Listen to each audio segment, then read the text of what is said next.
Welcome back, everyone. Today, we're continuing with the next part of this epic time chamber series. My name is Ash. Please, for me, drop a like, join the Patreon, and subscribe to the page. Also, leave your comments down below. With that, let's begin. Cross my heart and hope to die. Welcome to my dark side. In the dimly lit confines of the Time Vault, Lord Beerus and Frieza stood before a display containing 6 shimmering time rings. Each ring seemed to hum faintly with an otherworldly energy, representing the 6 timelines born from pivotal splits in the flow of history. The rings, resting within their ornate display case, exuded an aura of mystery and immense power. Beerus moved forward, his steps measured and deliberate. His golden eyes narrowed as he opened the vault's secure box. Without hesitation, he reached in and carefully removed one of the rings. The artifact glinted in the pale light as Beerus slipped it onto his finger. He studied it briefly, a faint smile tugging at the corners of his mouth. With this, his first objective was complete. Satisfied, Beerus turned and began heading for the exit. But just as he was about to leave, a blood-curdling scream echoed through the chamber, stopping him in his tracks. The scream was one of pain, raw and unrelenting. Beerus turned sharply, his eyes locking onto Frieza. The tyrant was doubled over, clutching his hand. A second time ring, now glowing fiercely, was on his finger. The artifact throbbed with violent pulses of energy, sending arcs of lightning through Frieza's body. His knees buckled under the force, and he collapsed to the ground, trembling. "Frieza," Beerus said, his voice cold and unimpressed. "What are you doing?" Frieza's teeth clenched as he struggled to speak. This ring, he was cut off by another surge of energy that racked his body, forcing a guttural cry from his lips. He clawed at the ring with trembling fingers, desperate to remove it, but it was as if the artifact had fused with him, refusing to budge. "What is this?" Frieza roared through gritted teeth. His face was a mask of agony, his golden aura flickering erratically as his body began to fail him. "This accursed thing won't come off." The pain grew unbearable, the lightning targeting his internal organs. Frieza's breaths came in short, ragged gasps. His crimson eyes darted to his other hand as a horrific idea took root in his mind. I'll chop it off," he hissed, desperation overtaking reason. "If it's the only way to stop this pain, I'll sever my own arm." Before he could act on the thought, a thunderous voice broke through his torment. "Frieza, you fool!" Beerus snarled, his tone laced with disdain and anger. "Trying to take a time ring for yourself behind my back? Did I permit you to touch such divine artifact?" Frieza looked up, his face twisted in a mix of agony and indignation. "Permit me. I don't need your permission for anything," he snapped, though his voice was weak and strained. Beerus stepped forward, his expression dark and menacing. "Oh, but you do. These rings are not toys for the likes of you to tamper with. Time rings can only be worn by a Supreme Kai and their counterpart." His voice grew quieter, more menacing, "which means me. I may have lost my divinity, but I am still this universe's god of destruction.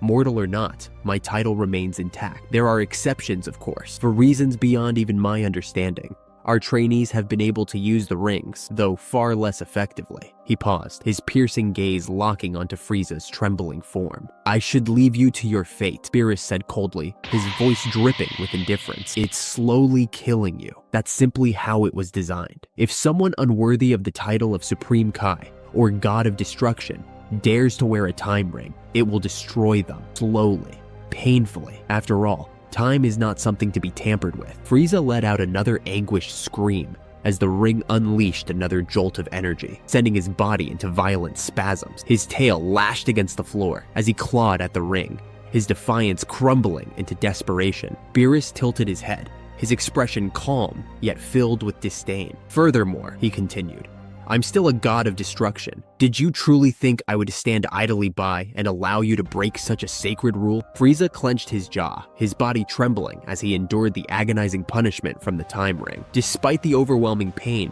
his pride refused to let him remain silent. He forced his crimson eyes to meet Beerus's stern gaze. "But you're planning to break that rule yourself, aren't you?" Frieza spat, his voice laced with both accusation and agony. The lightning continued to course through his body, and every word felt like a struggle. "Why else would you take the time ring for yourself?" Beerus let out a low growl, narrowing his eyes. "Weren't you listening, you insufferable fool?" he retorted, his tone sharp. "I am a god of destruction. That alone permits me to use the ring. Furthermore, I'm not planning on meddling with time. If I ever attempted such a thing, I would suffer the same fate as you are now. The ring does not discriminate, Frieza. It simply follows its design. Frieza managed to hiss through his teeth. Design or control? Beerus ignored the comment and continued, his voice calm yet firm, as though addressing a child who had just burned their hand on a stove. The Supreme Kais have certain privileges because their role demands it. They oversee mortals, past, present, and future. Their authority grants them the ability to make changes with consequences, yes, but not ones as severe as what would happen to me. My position as a god of destruction comes with limits. Do you understand that? Unlike them, I destroy to maintain balance. I don't toy with time. For a brief moment, Beerus's expression softened. His gaze shifted upward, almost wistful, as a memory of Whis flashed through his mind. He remembered the angel's serene demeanor, his cryptic hints about the past, and the paths that lay ahead. The flicker of emotion passed as quickly as it came, and Beerus's usual stern demeanor returned. I have my reasons for going back, he muttered, more to himself than to Frieza. Before Frieza could press further, Beerus snapped his attention back to the present. Enough talk, Beerus commanded, his voice like a thunderclap. He strode over to the kneeling tyrant, whose body was visibly shaking. Without hesitation, Beerus placed his hand over the glowing ring on Frieza's finger. Instantly, a surge of violet energy flowed from Beerus into the ring. The artifact responded to the energy of the god of destruction, pulsing rhythmically before finally loosening its grip. With a sharp gasp of relief, Frieza yanked the ring from his finger and tossed it away like a venomous snake. He collapsed onto the ground, his breathing heavy and labored. That will teach you not to touch things that don't belong to you, Beerus said with a smirk, turning on his heel. He began to walk toward the exit, his movements unhurried. Come, he called over his shoulder. We have far more pressing matters to attend to. Frieza staggered to his feet, his pride wounded more than his body. For once, he didn't offer a sarcastic remark or complaint. Silently, he followed Beerus, his steps uneven but determined. As they exited the time vault, Frieza placed a hand on Beerus's shoulder, signaling him to stop. Beerus didn't even glance back. He simply placed 2 fingers to his forehead, and in the blink of an eye, the 2 vanished into the void of space. The need for a ship was gone. Something about the time ring had completely revitalized Beerus. His energy, which had felt diminished for some time, now surged within him, stronger and steadier than ever before. Without effort, the pair traversed the multiverse, Beerus cutting through dimensions with precision as they sped toward their next destination. Ahead of them lay a planet where one being held the knowledge they sought, a being who knew virtually everything that had ever occurred across the multiverse, Master Zuno. Meanwhile, in Universe 6, a very different scene was unfolding. On the desolate surface of planet Neptune, chaos reigned. The sky was torn with jagged streaks of energy, casting an eerie glow over the battlefield below. The air was thick with tension and the raw scent of destruction. Standing amidst the rubble, Kefla, her green hair glowing with Super Saiyan energy,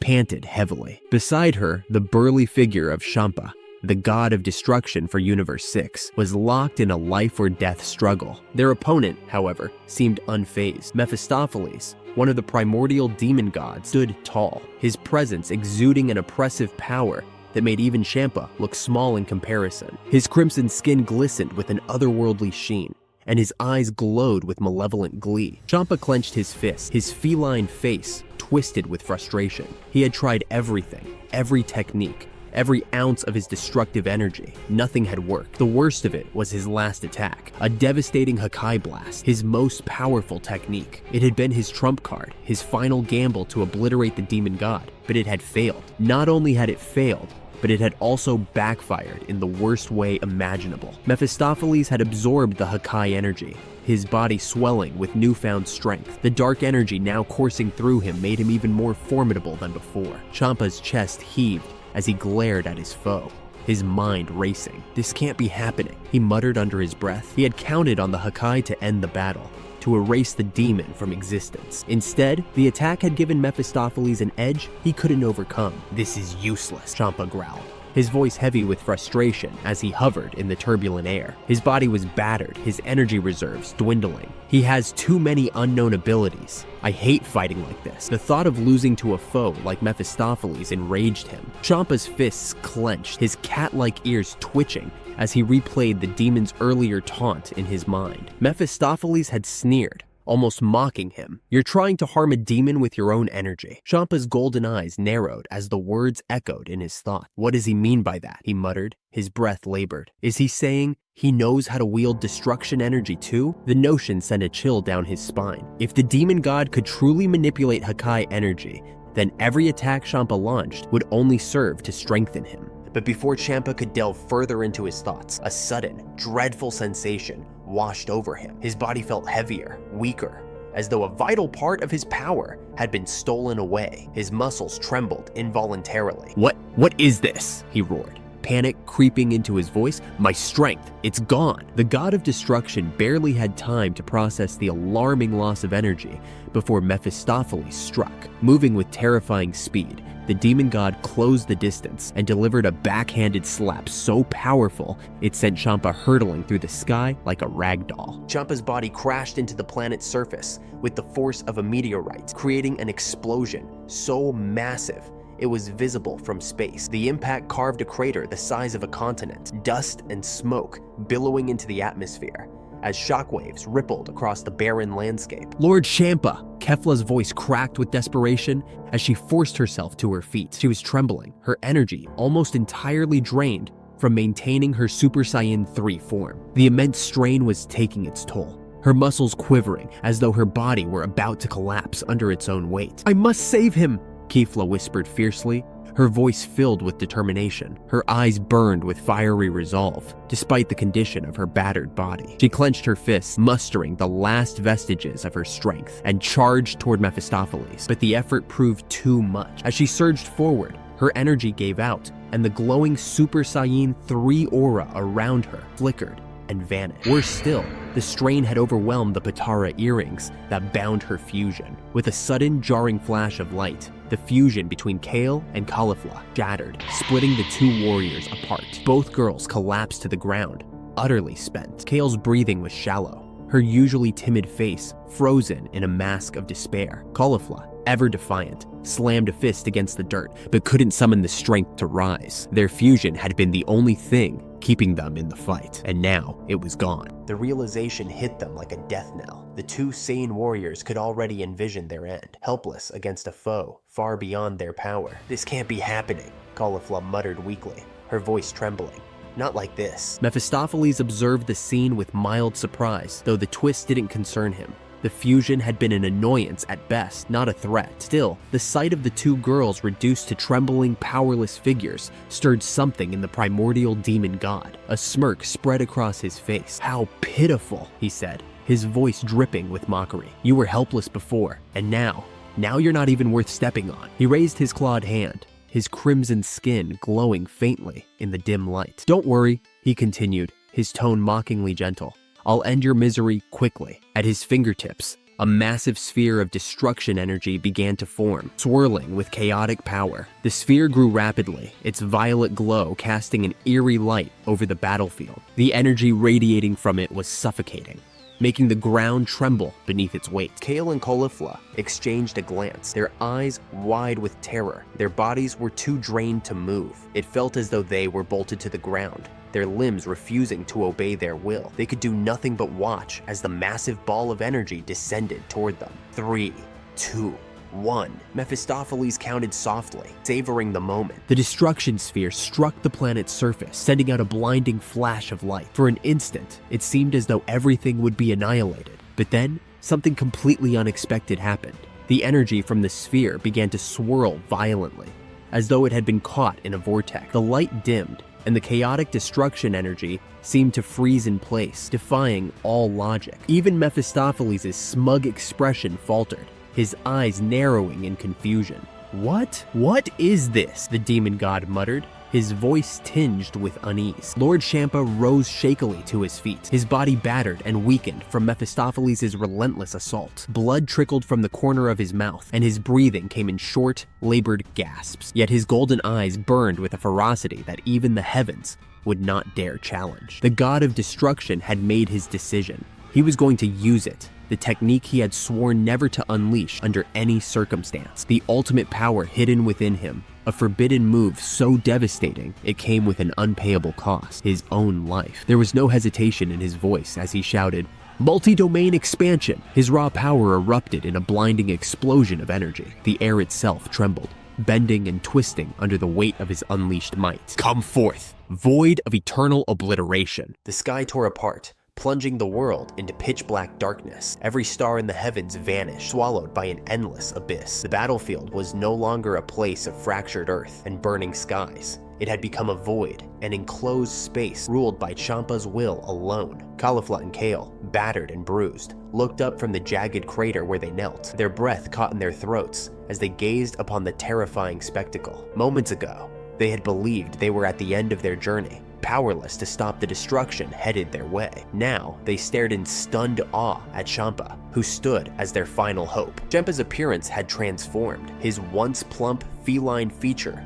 had grown gaunt, his skin stretched tight over his frame, crackling with energy. A violent aura of black and violet flames raged around him, shrieking like tortured souls in a storm. His eyes, now twin orbs of blinding white light, burned with an intensity that made even looking at him painful. The air was thick with a dreadful sense of finality, and both girls realized the truth. Champa was sacrificing himself for them, for Universe 6. Lord Champa, Kale whispered, her voice trembling as she clung to Caulifla. Champa's voice cut through the heavy silence like a blade. Demon, he spat, his tone cold and unyielding. This domain is my final stand. Inside my multi-domain expansion, there is no escape.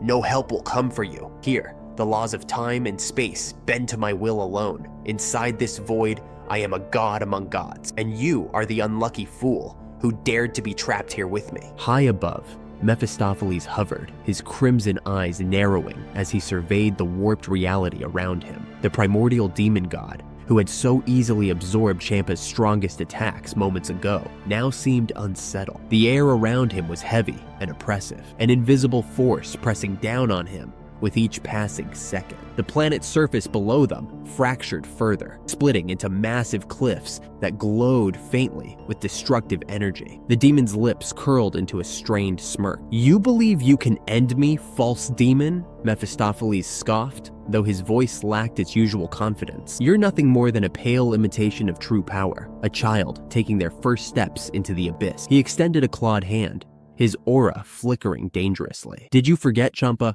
I've already consumed your energy once. Whatever this pitiful trick is, if it's God Key, I can siphon it as easily as before. Champa didn't flinch. Instead, his aura surged outward in a violent pulse, sending shockwaves through the void. The crushing pressure rippled across the battlefield, splintering the ground into razor-sharp cliffs and jagged ravines. The sheer weight of his power slammed into Caulifla and Kale like a tidal wave. The two sane warriors screamed, clutching each other as the overwhelming force pressed down on them. Their lungs burned, their ears rang, and the world felt like it was collapsing around them. What is this? Caulifla gasped, struggling to keep her footing as the ground beneath her cracked further. This power, it's unreal. Kale's wide eyes filled with tears as the oppressive energy made it hard to even breathe. I can't move, she choked out, clinging to her partner. Above them, Mephistopheles snarled, his smirk fading as the void's oppressive weight began to take its toll. The black flames surrounding Champa burned brighter, their edges laced with violet lightning that tore through the air like chains, snaring anything within reach. It was as if the god of destruction had opened a door to a place worse than death itself. The demon god snarled, his sharp fangs glinting as they dripped with a black,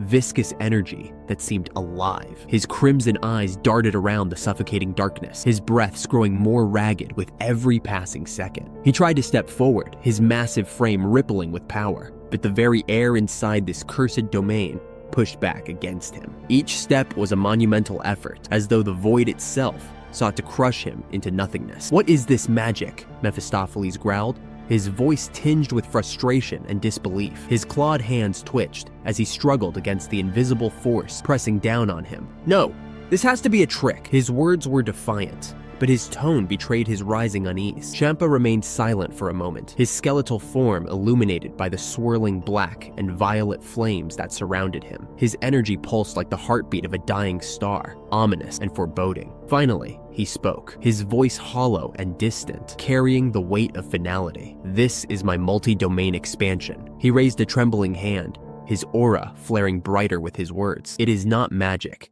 and it is no trick. It is the end of all things. Inside this space, I am destruction itself. Your strength will mean nothing here. Your dark siphoning, useless. Your life will be drained away, moment by moment. Mephistopheles' eyes widened, his snarl faltering as he realized the weight of Champa's words. He tried to muster another defiant retort, but Champa's gaze flicked away from him, shifting toward Caulifla and Kale, who were still kneeling in the shattered remains of the battlefield. His eyes softened for just an instant, and his voice grew quiet. "Forgive me," he murmured, as though speaking across an infinite chasm. "I would never have used this technique if there had been any other way." Kale's trembling hands rose to her mouth as tears welled in her eyes. She could feel it deep in her soul. The god of destruction's essence was slipping away. It was as if his very existence was being poured into the grim arena he had created. The air around her felt heavy, oppressive, and filled with an undeniable sorrow. "Lord Champa," she whispered,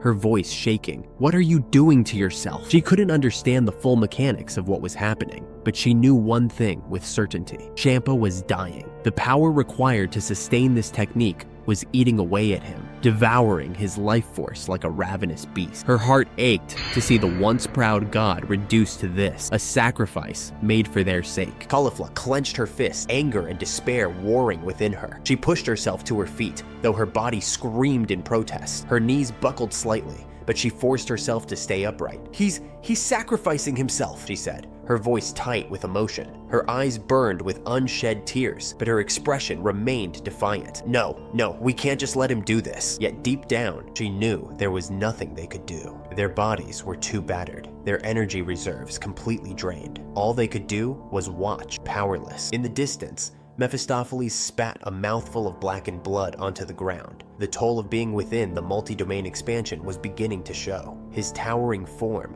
once a symbol of overwhelming power, now seemed slightly hunched. His red aura flickered like a dying flame, and his movements had grown sluggish. He raised a clawed hand, summoning his destructive energy to strike back. But something horrifying happened. The energy he tried to summon flickered and faded, dissipating like smoke caught in a gust of wind. The demon god's eyes widened in shock.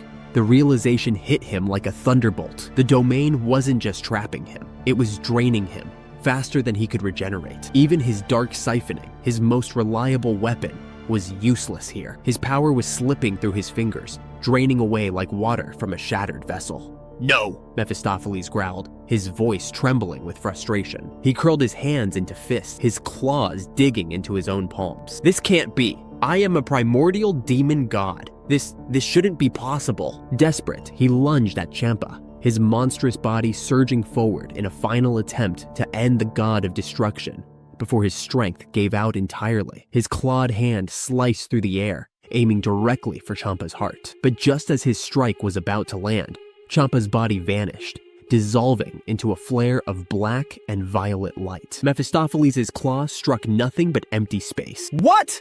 the demon god roared, his rage echoing through the void. In the blink of an eye, Champa reappeared behind him, his skeletal form moving with a speed and precision that defied logic. The god of destruction's fist glowed with an otherworldly light as he drove it into Mephistopheles' back with devastating force. The impact was catastrophic. The ground beneath them split apart, sending violent tremors across the void. The demon god's howl of pain was deafening. The strike didn't just bruise or break. It tore into Mephistopheles' very essence. A portion of his being dissolved into nothingness, unraveling under the weight of Champa's destructive power. He staggered forward, clutching at his chest as his crimson form flickered erratically. What is this?" Mephistopheles gasped, his voice filled with both fury and terror. His body trembled uncontrollably, and for the first time in eons, true fear shone in his eyes. Champa stood silently, his blazing aura casting long, eerie shadows. The void itself seemed to pulse with his dying energy,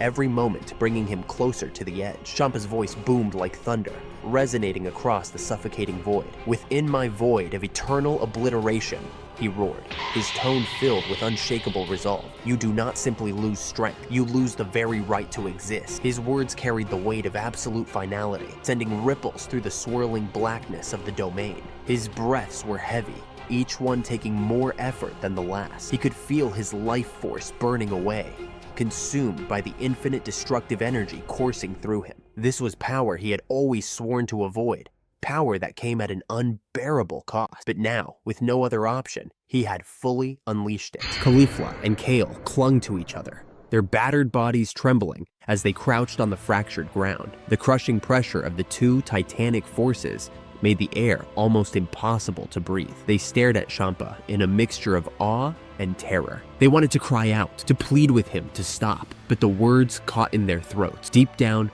they knew this moment had spiraled beyond their control. Champa, the proud, arrogant god who feared death more than anything, had chosen to become something else. He had shed his pride, his ego, and his fear, transforming into an unstoppable force of destruction, even at the cost of his own life. Mephistopheles, hovering unsteadily within the domain, snarled in both pain and frustration. His crimson skin flickered, parts of it fading and reforming as he struggled to withstand the relentless energy tearing him apart. His voice, once filled with smug arrogance, now trembled as he spat out his defiance. You would kill us both?" he growled, his sharp fangs bared in desperation. "You are a fool. Don't think I don't know the price of such power. But to sacrifice your only life as fuel? I never thought even you would stoop this low." The demon's eyes darted around, searching for any weakness, any gap in the domain's walls, but there was none. The oppressive void allowed no escape, no tricks, no time-warping abilities. Nothing could penetrate the unbreakable seal Champa had created. Champa lifted his skeletal hand, black flames swirling along his fingertips, their heat distorting the air around them. His voice was calm, almost serene. "I am no fool," he said. "I am a god of destruction, fulfilling my duty. You thought to capture me, didn't you?" His glowing eyes narrowed, his aura flaring brighter. "Perhaps you had your reasons, though I don't know what. But none of that matters now. You've made your choice, and now, demon, you'll pay the ultimate price." Mephistopheles hissed, his claws twitching as he prepared to defend himself. "I've made my peace with death," Champa continued, stepping forward, each movement precise and deliberate. "The question is, have you?" Before the demon could respond, Champa surged forward, his form flickering like a shadow through the void. His attacks came with devastating precision, each strike laced with an absolute eroding force. Mephistopheles recoiled, his crimson form shrinking back as chunks of his being dissolved into ash with every blow. "Gah!" the demon howled, the sound echoing through the oppressive darkness. The agony was unlike anything he had ever experienced. His mind reeled, his essence unraveling piece by piece. He tried to counterattack, to summon energy, but the void robbed him of even that. Every second inside the void of eternal obliteration felt like an eternity of suffering. Mephistopheles could feel his very existence slipping through his grasp, fading into nothingness with each passing moment. His confidence was gone, replaced by sheer desperation as he realized the full weight of Champa's resolve. Meanwhile, Caulifla and Kale remained huddled together, their faces pale and their eyes wide with shock. The crushing pressure of the domain pinned them in place, making even breathing a struggle. Around them, the sky was gone, replaced by swirling blackness, punctuated with flashes of eerie purple light. The ground cracked and shifted under their knees, the battlefield a warped and unstable plane of destruction. They watched in helpless silence, their minds racing with questions. "Is he really going to destroy himself?" Kale whispered, her voice trembling. Her eyes brimmed with tears as she gazed at the god who had once seemed untouchable, now pushing himself beyond his limits. Caulifla swallowed hard, her voice filled with a mix of rage and sorrow. He's really doing it," she muttered, her fists clenched tightly, her knuckles turning white. "He's sacrificing everything, for us, for this stupid universe." She trailed off,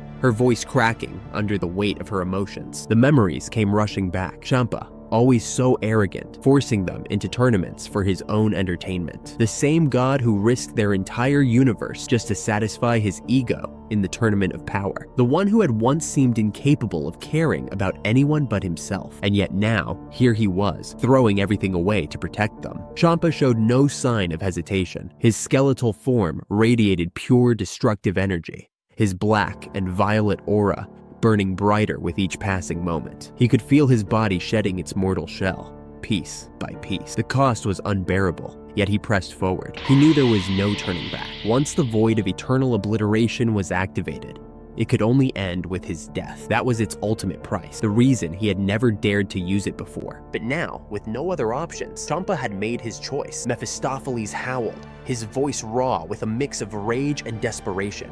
echoing endlessly within the oppressive void. He lashed out wildly, his clawed hands tearing at the air, summoning what scraps of power he could muster. Crimson energy flared briefly around him, only to vanish into the endless blackness, devoured by the very domain that imprisoned him. His attacks found no target, no purchase. The primordial demon's chest heaved as he stumbled back, his form flickering. His once mighty aura had faded to a faint glow, and his limbs trembled under the weight of the void of eternal obliteration. Even his mind felt dull, the domain sapping his vitality, his strength, and even his ability to think. Mephistopheles had always relied on his cunning, but here, he was left with nothing. Champa's voice broke the silence, sharp and commanding, cutting through the suffocating darkness like a blade. "You thought yourself untouchable," the god of destruction said, his tone low and menacing. Each word seemed to reverberate through the void. "You fed on my energy, mocked my efforts, and dared to threaten those under my care. But in this place, your fate is sealed." Mephistopheles bared his fangs, attempting a sneer despite his growing terror. "You're just a dying flame," he hissed, though his voice lacked its former strength. "You'll burn out, and then I'll be free." Champa didn't flinch. Instead, his skeletal form stood firm, bathed in the black and violet flames of Oblivion mode. His eyes glowed like twin stars, devoid of mercy or hesitation. "There is no freedom for you here," he said coldly. Behind him, Caulifla and Kale crouched, their battered bodies trembling as they struggled to remain conscious under the crushing weight of the domain. Their breaths came in shallow gasps, and their eyes were wide with fear. They could feel it, the immense toll this technique was taking on Champa. Every moment seemed to drain more of his life force, and the blackened energy surrounding him felt like it was consuming him from the inside out. "Lord Champa," Kale whispered, her voice breaking. Tears streamed down her cheeks, her hands clutching at the cracked ground beneath her. He's really dying." Caulifla, gritting her teeth, managed to push herself to her knees. Her voice was hoarse, but defiant. "We can't just sit here. There's gotta be something we can do," she yelled, though her hands balled into fists of frustration. "We can't just let him." Her voice cracked, the weight of the moment crushing her resolve. Champa raised his trembling hand, his movement slow but deliberate. The air around him shimmered with destructive energy, spiraling and crackling like living flames. Each step forward seemed to cost him more of his strength, his bones creaking with effort. Yet his expression was calm, resolute. "You've stolen my energy, demon," Champa growled, his voice hollow and echoing, like the last rumblings of a dying storm. "But now the debt is paid in full. Your power belongs to nothingness." With those words, Champa clenched his fist, and the space around Mephistopheles erupted into a storm of spiraling destruction. The air shimmered and split apart, as though invisible blades were carving through the demon's very essence. "Stop!" Mephistopheles screamed, his voice breaking with panic. The once proud demon god lunged forward, his movements frantic and erratic. He clawed at the air, searching for something, anything to hold on to, but there was nothing.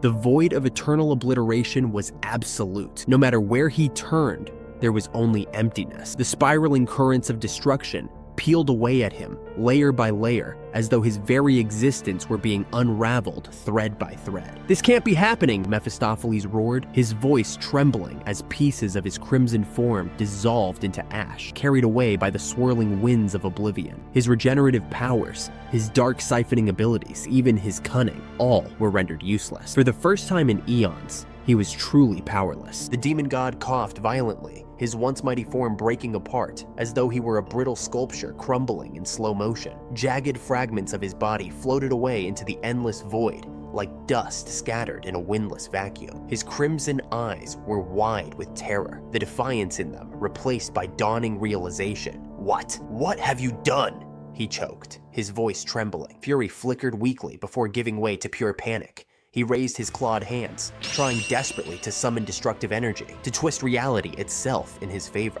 But the domain crushed every effort before it could manifest, snuffing out his power like a candle in a storm. Champa advanced, each step a Herculean effort. His skeletal frame trembled under the strain, and his breathing grew more ragged. He could feel his heart slowing, his body breaking down with each second. 4 minutes left, maybe less. He couldn't waste a moment. "I was afraid to use this power," he said softly, his voice carrying across the oppressive silence of the void. "Afraid to meet my own end." His glowing white eyes flickered faintly as he drew closer to his enemy. "But I am a god of destruction. My life was never truly my own. It belongs to the duty I bear, the universe I swore to protect. Behind him, Kale clung tightly to Caulifla's arm, tears streaming down her face. Her lips quivered as she whispered, He's giving everything he has. He's really going to die, isn't he? Caulifla's jaw clenched, and she fought to hold back her own tears. Her fists trembled, the frustration of their helplessness boiling inside her. We can't do anything, she admitted bitterly, her voice thick with anger and sorrow. They had fought with everything they had, fused into Kefla,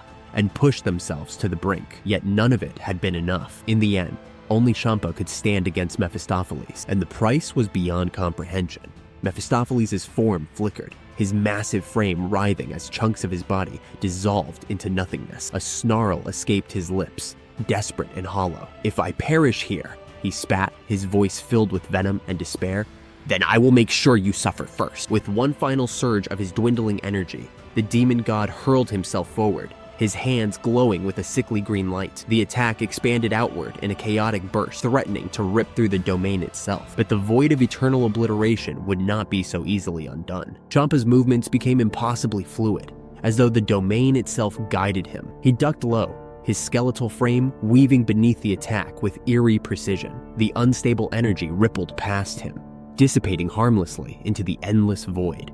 In the same instant, Champa surged upward, his hand piercing through the demon's attack as if it were mere fog. Mephistopheles froze, his glowing hands trembling as they failed to reform. His crimson eyes darted wildly in panic. Champa wasted no time.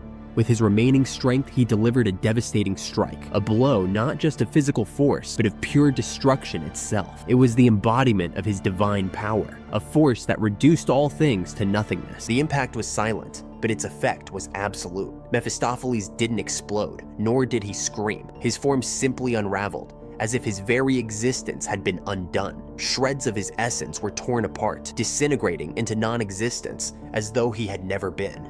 Yet, in those fleeting final moments, Mephistopheles reached out with his mind to his fellow demon god. A last, desperate connection. He tried to summon their aid, his thoughts racing toward them. But then he felt it, a severed link. One of the connections failed to open. To a being like Mephistopheles, the meaning was clear. His fellow demon god, Abaddon, was dead. The connection with Azazel succeeded. The voice of his kin, cold and sharp, echoed in his mind. "It took you long enough," Azazel said, irritation evident. "Report, have you captured the false demon yet?" But Mephistopheles did not answer the question.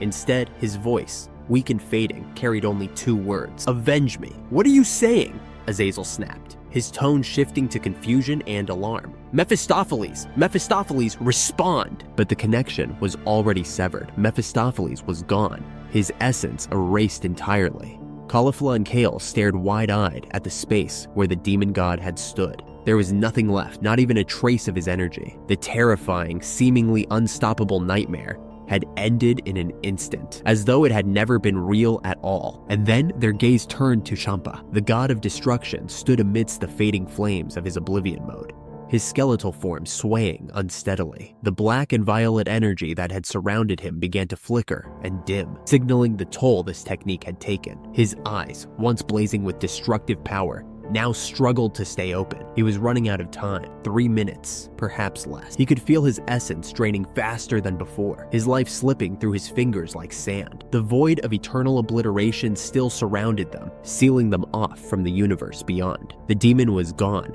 and Universe 6 was safe for now. But Champa knew the greatest threat left was his own impending death. Caulifla staggered forward, her body trembling with exhaustion and emotion. "Lord Champa!" she shouted, her voice breaking as it echoed strangely within the domain. She wanted to run to him, to help him, to save him, but the unstable energy radiating from his body made her skin burn and tingle, forcing her to stop in her tracks. Kale's eyes glistened with tears that refused to stop. She stepped forward cautiously, her hands trembling as she reached out toward Champa, her voice breaking. "Don't leave," she pleaded, her words barely more than a whisper. "Please, there has to be a way to save you. There has to be something." Champa turned his gaze to the young Saiyan warriors. His once proud, vibrant eyes were now hollow and dim, like the last flickers of a fading flame. His body had become almost transparent, fragile cracks of light running through him, as if he were made of brittle glass. He tried to speak, but his first attempt was met with nothing but a ragged breath. Finally,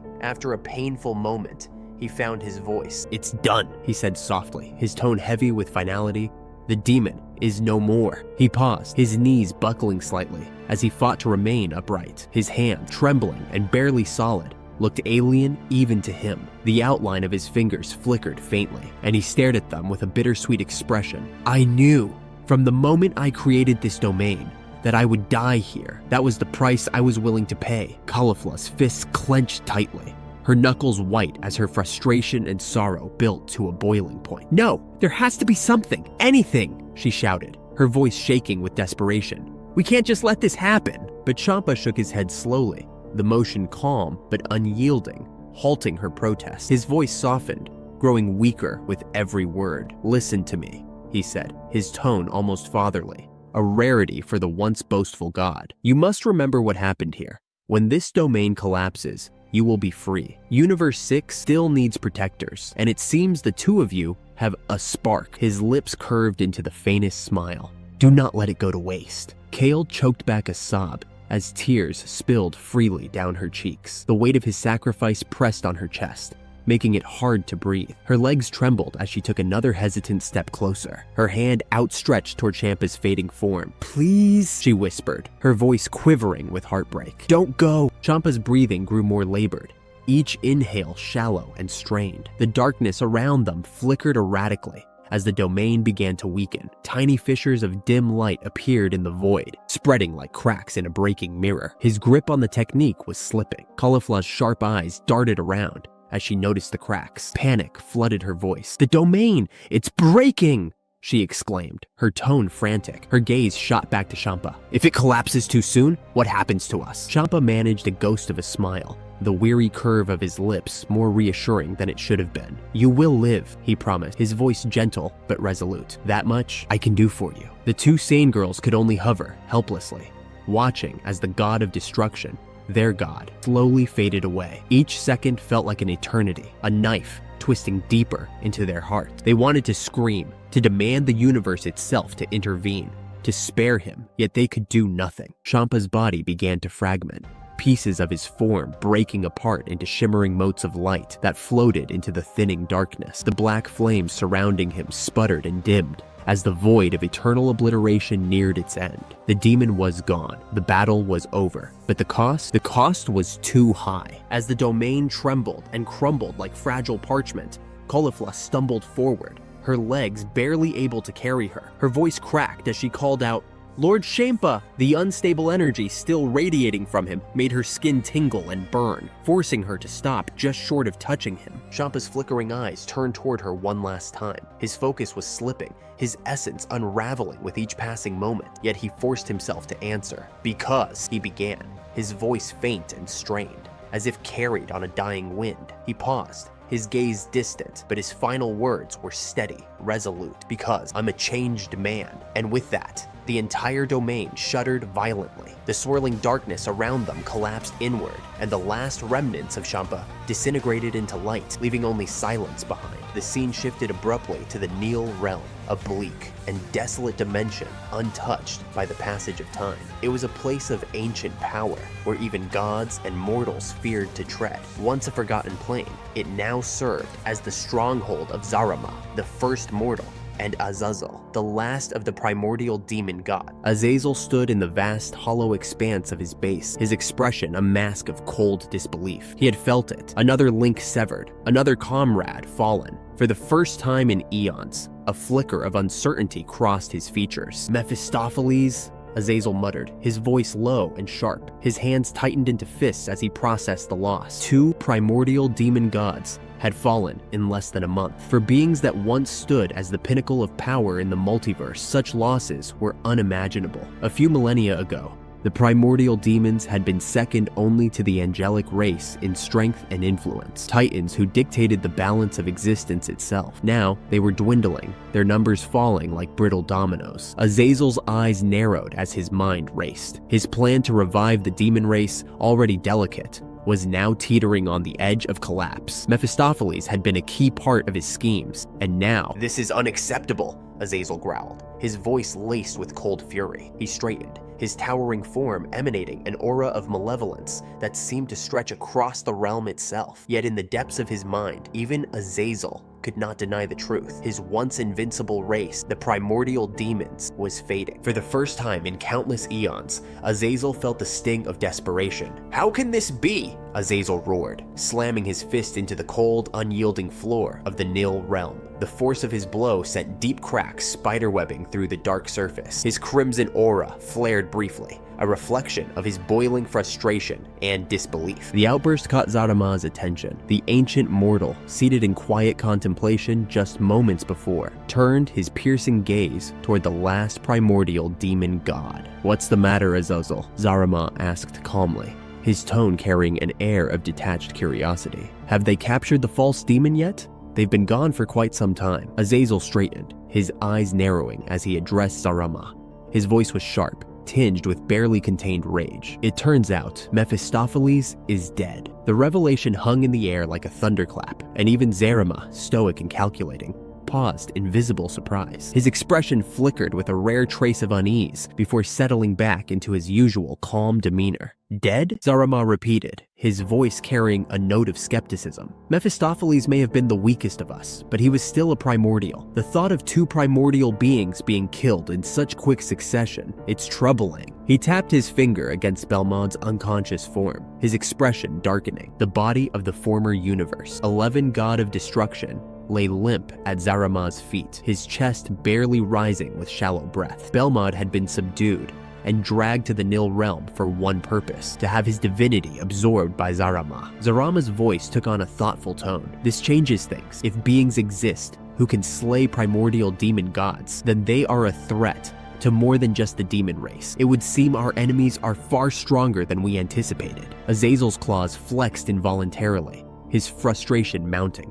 "This plan of mine, this perfect plan to revive the demon race and claim dominion, has cost us too much already." He gestured toward the void beyond the chamber, his anger palpable. Now, with Mephistopheles gone, everything is falling apart. Zarama remained silent for a moment, his calculating mind piecing together the fragments of their predicament. His gaze lingered on Belmod as he spoke. "You're right about one thing. The plan has failed. The demons are no longer as interested in our original deal. They've become distracted by the gods of destruction, sensing their power as a greater prize." Azazel snarled, baring his teeth. "I warned them not to deviate from the plan. If they had simply followed through, they would still have died." Zarama interrupted smoothly, his tone cold and final. He traced a finger along Belmod's forehead, sparks of crimson light flickering where his touch met the god's skin. "No matter. Their distractions have only accelerated my true goal." Azazel's gaze sharpened. "What are you saying?" Zarama smirked faintly, his finger stopping over Belmod's chest. "I allowed the demons to pursue the gods of destruction because I needed them to gather as many as possible in one place. Once the time was right, I intended to absorb them all, primordial demon gods included. With their power, I would ascend to my final form." Azazel's crimson eyes widened, stunned by the audacity of Zarama's admission. "But now," Zarama continued, his voice growing darker, "circumstances have forced me to act sooner than planned. Belmod will be the first." Before Azazel could react, Zarama's hand flared with a crimson glow. Tendrils of energy erupted from his palm, wrapping around Belmod's unconscious body like serpents. The god's life essence, a mixture of divinity and mortal strength, began to pour into Zarama, the air humming with power as the room itself seemed to tremble. "What are you doing?" Azazel shouted, stepping forward, his claws outstretched. "Stop this! You can't!" Zarama didn't even glance in Azazel's direction. "It's such a shame it had to come to this," he said, his voice devoid of remorse. "But Belmod's essence is mine now." Azazel's frustration boiled over,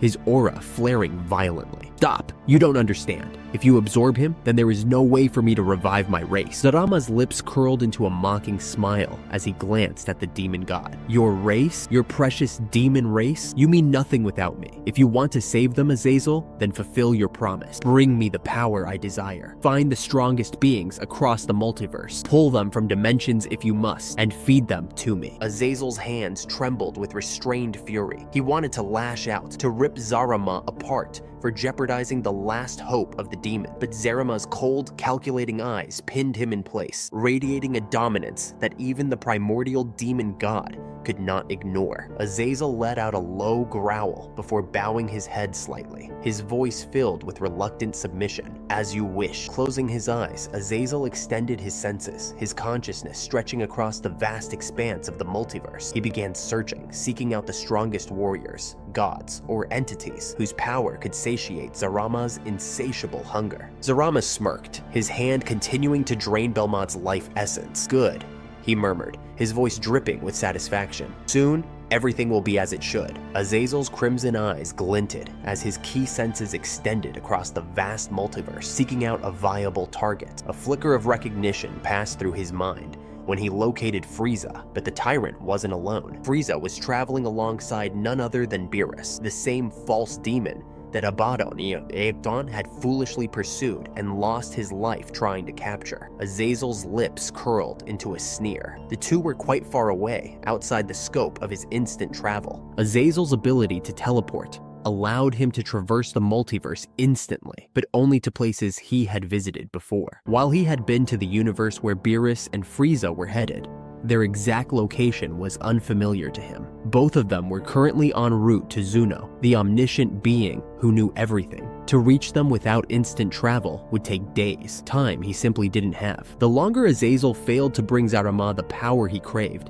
the more the first mortal would drain Belmont's life essence. Azazel clenched his fists, weighing his options. As he deliberated, his heightened senses caught something else, a presence in Universe 7. His attention sharpened immediately. This new presence, though not godly, radiated considerable power. Azazel smirked faintly, a predatory gleam in his eyes. If this being's energy was sufficient, perhaps it could sate Zarama's hunger temporarily. Interesting, Azazel murmured to himself. Turning back to Zarama, he inclined his head respectfully. My lord, he said, his deep voice steady despite the tension in the air. I've located a being of considerable strength. I will retrieve their power for you. I'll return in a few hours. Zarama looked up from Belmont's limp form, his expression cold and calculating. Oh, he said, his voice as calm as the stillness before a storm. Then take this. With a flick of his wrist, Zarama produced a small ornate flask. Its surface shimmered with an eerie silver glow, etched with symbols in a language older than time itself. This is a divine relic, Zarama explained, handing it to Azazel. Once your target is on the verge of death, you must recite the language written on the bottom of the flask. It will siphon and store their life essence, their power, within. Zarama's voice dropped into a dangerous tone, his eyes narrowing. And Azazel, he continued, don't come back with less than the energy of 5 beings. Each one must be as strong as this Belmod, or stronger. Azazel accepted the relic, gripping it tightly as his sharp gaze met Zarama. As you command, my lord, he said. His tone was respectful, but beneath the surface, a flicker of annoyance stirred. He loathed being reduced to an errand boy, but Zarama's overwhelming dominance left him little choice. Azazel's eyes glowed faintly as he focused his senses on the being he had identified in Universe 7. The one I'm targeting, he began, is of the Namekian race, Piccolo. He wields significant power, though I cannot yet determine if he rivals the false demon. I'll have to find out for myself. Zarama leaned back, his smirk returning. For your sake and his, he said, his voice a chilling mix of amusement and threat. You had better hope he does. Otherwise, Azazel, his eyes burned with malice, the next being I absorb will be you. The words lingered in the air like an executioner's blade poised to strike. Azazel bowed slightly, concealing his rising frustration. Understood, he said curtly. Without another word, he vanished into a swirling black portal, his crimson aura trailing behind him like smoke. Azazel emerged in Universe 7, the stars around him shining dimly against the vast expanse of space. His senses zeroed in on Piccolo's location with precision, the Namekian's energy signature standing out like a beacon amidst the other faint presences of the planet. Let's see if you're as strong as you appear, Azazel muttered, a predatory smirk tugging at his lips. His crimson eyes gleamed with anticipation as he shot toward Earth, the faint glow of Piccolo's energy drawing him closer with each passing moment. And that's it for today's episode, guys. If you watched to the end, then that could be an indication that you enjoy the series. So please leave a like on the video. Thank you and take care.